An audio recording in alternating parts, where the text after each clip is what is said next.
Merchant. A merchant is a person who trades in commodities produced by other people. Historically, a merchant is anyone who is involved in business or trade. Merchants have operated for as long as industry, commerce, and trade have existed. In 16th century Europe, two different terms for merchants emerged. Mercenaries referred to local traders, such as bakers and grocers, and koopman, Dutch koopman, referred to merchants who operated on a global stage, importing and exporting goods over vast distances and offering added value services such as credit and finance. The status of the merchant has varied during different periods of history and among different societies. In ancient Rome and Greece, merchants could become wealthy, but lacked high social status. In contrast, in the Middle East, where markets were an integral part of the city, merchants enjoyed high status. In modern times, the term merchant has occasionally been used to refer to a business person or someone undertaking activities, commercial or industrial, for the purpose of generating profit, cash flow, sales, and revenue, utilizing a combination of human, financial, intellectual and physical capital with a view to fueling economic development and growth. Merchants have been known for as long as humans have engaged in trade and commerce.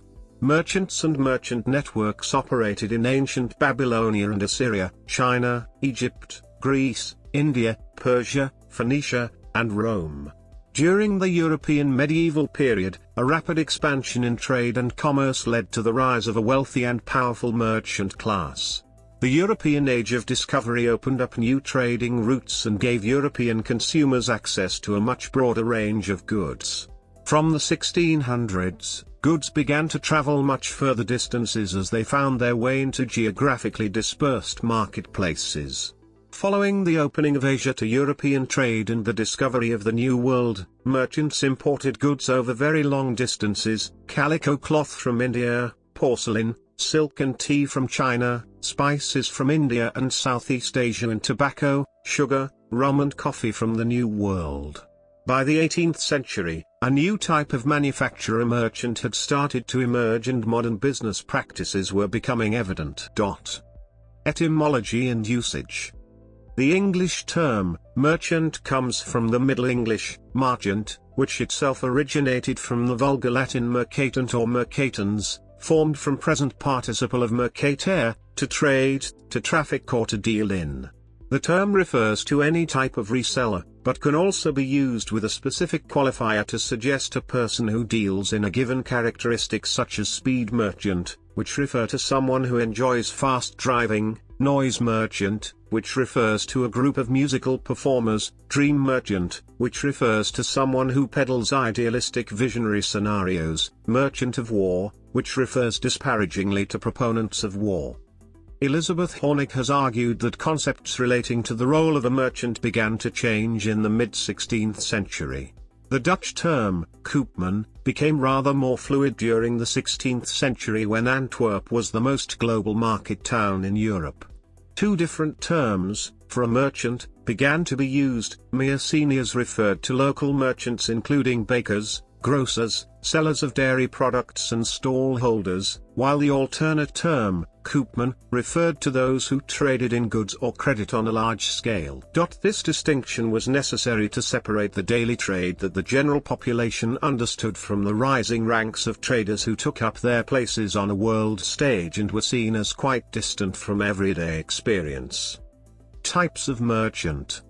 Broadly, merchants can be classified into two categories.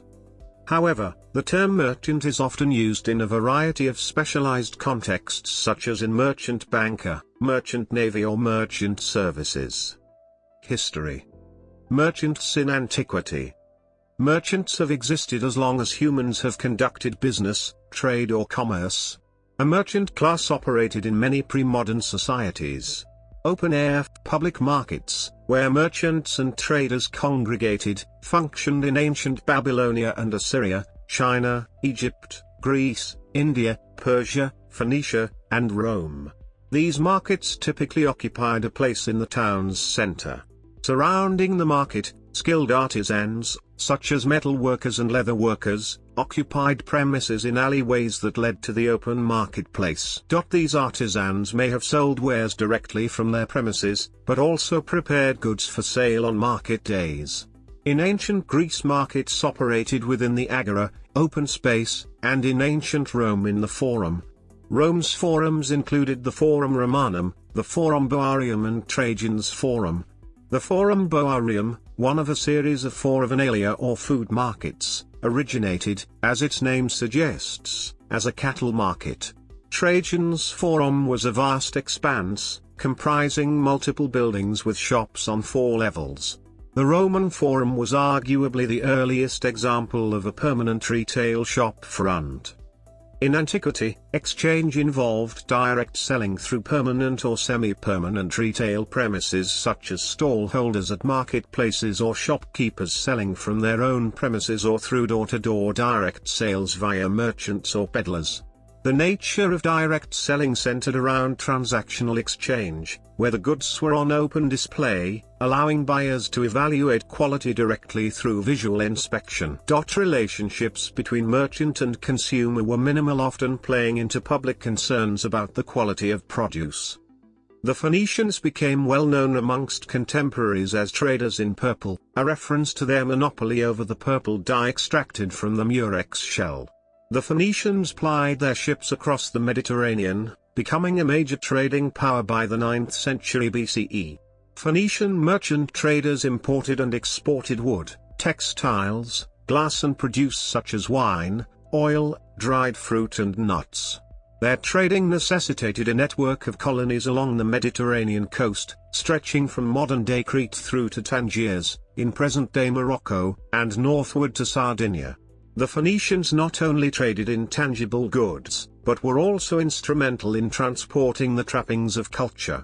The Phoenicians' extensive trade networks necessitated considerable bookkeeping and correspondence.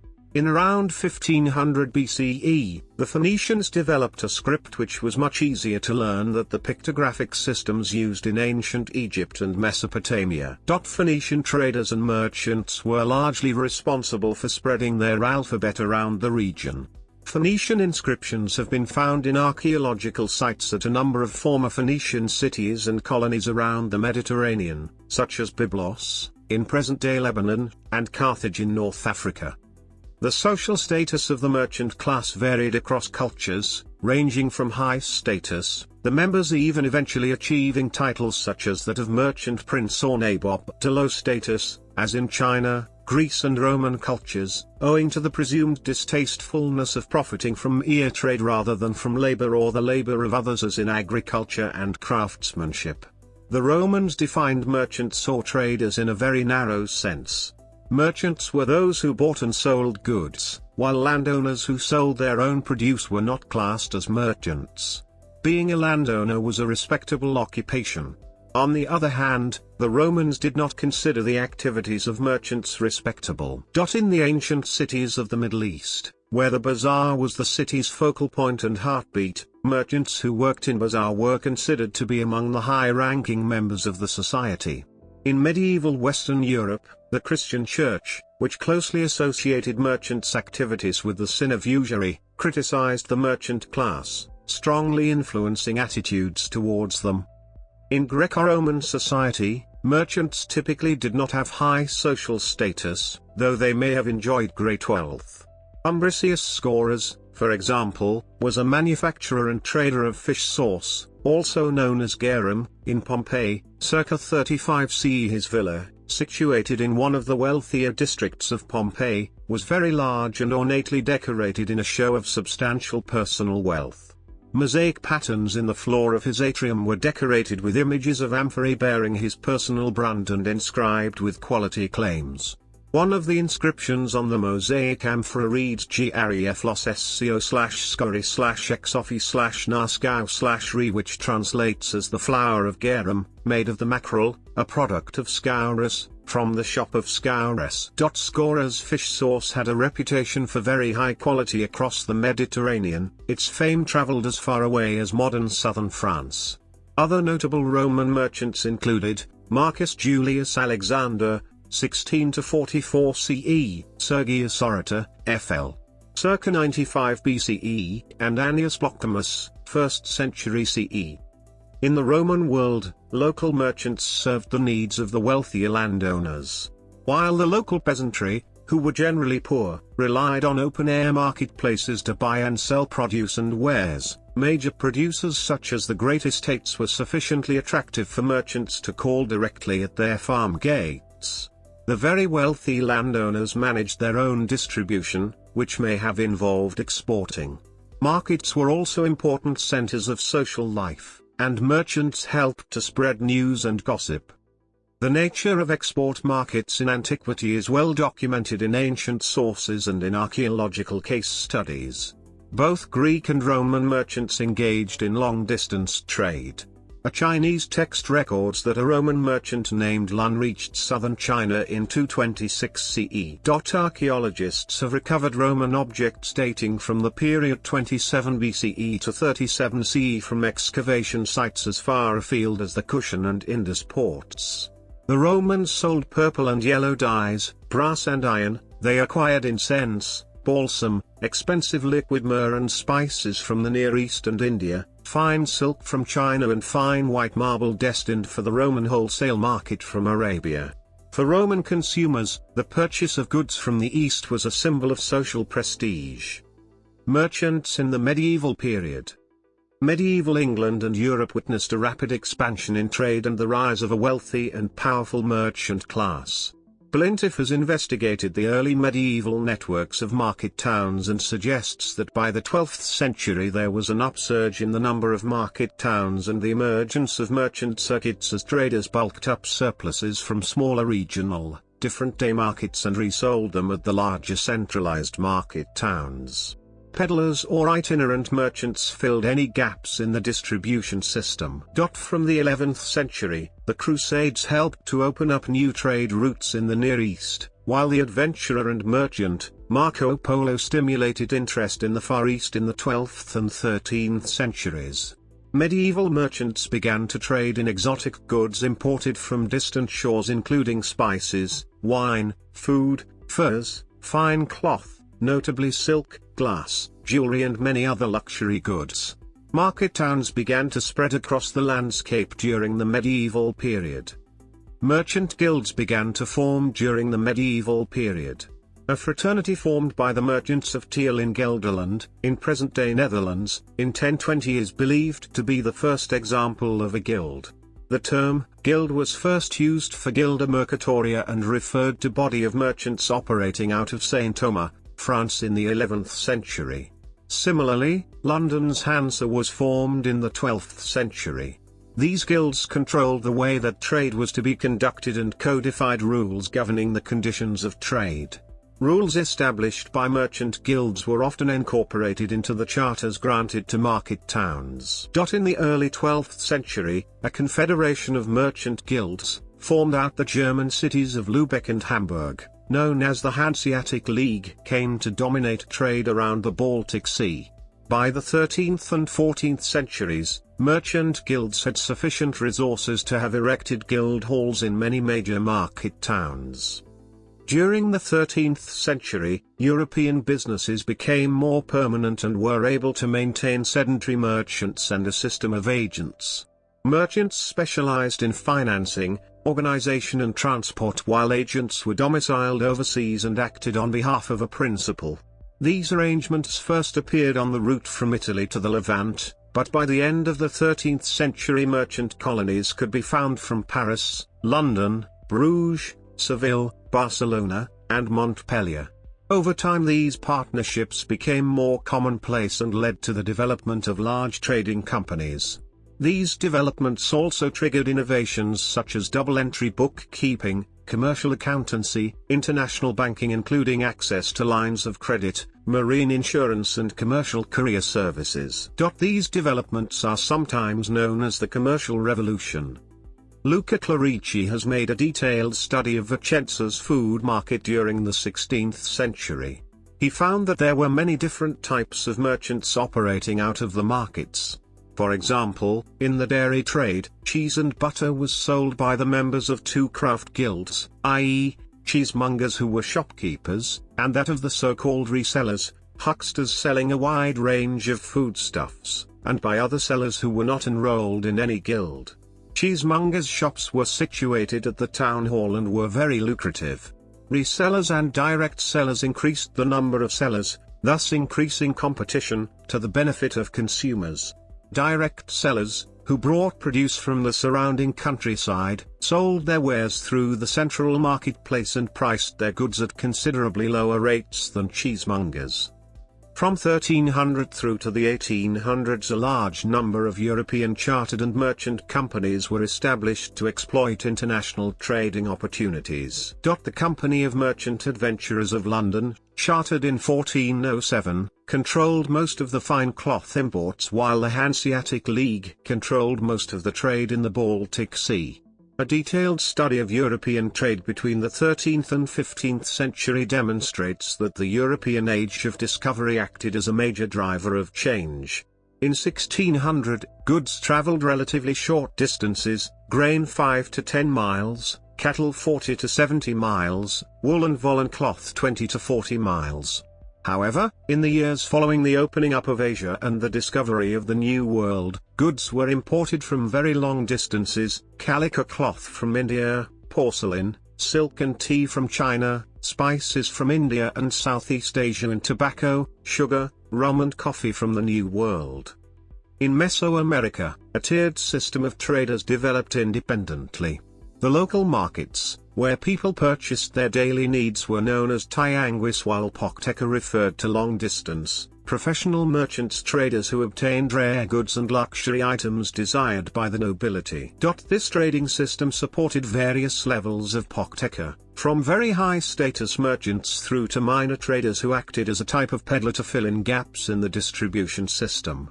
The Spanish conquerors commented on the impressive nature of the local and regional markets in the 15th century. The Mexica, Aztec, market of Tlatelolco was the largest in all the Americas and said to be superior to those in Europe. In much of Renaissance Europe and even after, merchant trade remained seen as a lowly profession, and it was often subject to legal discrimination or restrictions, although in a few areas its status began to improve. Merchants in the modern era. The modern era is generally understood to refer to a period that coincides with the rise of consumer culture in 17th and 18th century Europe. As standards of living improved in the 17th century, consumers from a broad range of social backgrounds began to purchase goods that were in excess of basic necessities. An emergent middle class or bourgeoisie stimulated demand for luxury goods, and the act of shopping came to be seen as a pleasurable pastime or form of entertainment. As Britain embarked on colonial expansion, large commercial organizations were much in need of sophisticated information about trading conditions in foreign lands. Daniel Defoe, a London merchant, published information on trade and economic resources of England, Scotland, and India.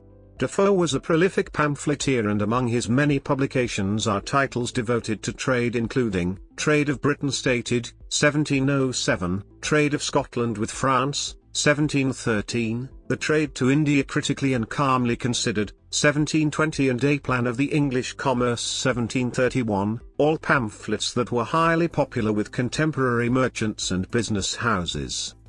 18th century merchants, who traded in foreign markets, developed a network of relationships which crossed national boundaries, religious affiliations, family ties, and gender. The historian, Van Nest, has argued that a new cosmopolitan merchant mentality based on trust, reciprocity and a culture of communal support developed and helped to unify the early modern world.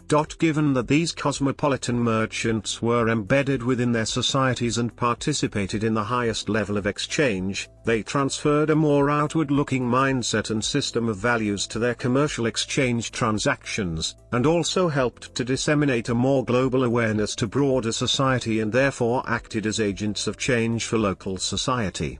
Successful, open-minded cosmopolitan merchants began to acquire a more esteemed social position with the political elites. They were often sought as advisors for high-level political agents. By the 18th century, a new type of manufacturer merchant was emerging and modern business practices were becoming evident. Many merchants held showcases of goods in their private homes for the benefit of wealthier clients. Samuel Pepys, for example, writing in 1660, describes being invited to the home of a retailer to view a wooden jack. McKendrick, Brewer and Plum found extensive evidence of 18th-century English entrepreneurs and merchants using modern marketing techniques, including product differentiation, sales promotion and loss leader pricing. English industrialists, Josiah Wedgwood and Matthew Bolton, are often portrayed as pioneers of modern mass marketing methods. Wedgwood was known to have used marketing techniques such as direct mail, traveling salesmen and catalogs in the 18th century. Wedgwood also carried out serious investigations into the fixed and variable costs of production and recognized that increased production would lead to lower unit costs. He also inferred that selling at lower prices would lead to higher demand and recognized the value of achieving scale economies in production. By cutting costs and lowering prices, Wedgwood was able to generate higher overall profits. Similarly, one of Wedgwood's contemporaries, Matthew Bolton, pioneered early mass production techniques and product differentiation at his Soho manufactory in the 1760s. He also practiced planned obsolescence and understood the importance of celebrity marketing, that is supplying the nobility, often at prices below cost, and of obtaining royal patronage, for the sake of the publicity and kudos generated. Both Wedgwood and Bolton staged expansive showcases of their wares in their private residences or in rented halls. 18th-century American merchants, who had been operating as importers and exporters, began to specialize in either wholesale or retail roles. They tended not to specialize in particular types of merchandise, often trading as general merchants, selling a diverse range of product types. These merchants were concentrated in the larger cities. They often provided high levels of credit financing for retail transactions. In art, Elizabeth Horneck has argued that artists, especially the Dutch painters of Antwerp, developed a fascination with merchants from the mid-16th century. At this time, the economy was undergoing profound changes. Capitalism emerged as the dominant social organization, replacing earlier modes of production. Merchants were importing produce from afar, grain from the Baltic, textiles from England, wine from Germany and metals from various countries. Antwerp was the center of this new commercial world. The public began to distinguish between two types of merchant: the mercenaries, which were local merchants including bakers, grocers, sellers of dairy products and stall holders, and the koopman, which were a new, emergent class of trader who dealt in goods or credit on a large scale. With the rise of a European merchant class, this distinction was necessary to separate the daily trade that the general population understood from the rising ranks of traders who operated on the world stage and were seen as quite distant from everyday experience. The wealthier merchants also had the means to commission artworks, with the result that individual merchants and their families became important subject matter for artists. For instance, Hans Holbein, the younger, painted a series of portraits of Hanseatic merchants working out of London's Steelyard in the 1530s.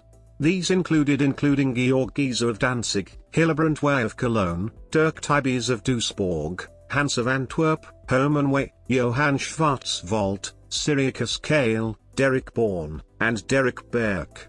Paintings of groups of merchants, notably officers of the merchant guilds, also became subject matter for artists and documented the rise of important mercantile organizations. In recent art, Dutch photographer Loes Hering spent hours on bridges in Hanoi to take pictures of Vietnamese street merchants. She published a book called Merchants in Motion: The Art of Vietnamese Street Vendors. In architecture, although merchant halls were known in antiquity, they fell into disuse and were not reinvented until Europe's medieval period. During the 12th century, powerful guilds which controlled the way that trade was conducted were established and were often incorporated into the charters granted to market towns. By the 13th and 14th centuries, merchant guilds had acquired sufficient resources to erect guild halls in many major market towns. Many buildings have retained the names derived from their former use as the home or place of business of merchants.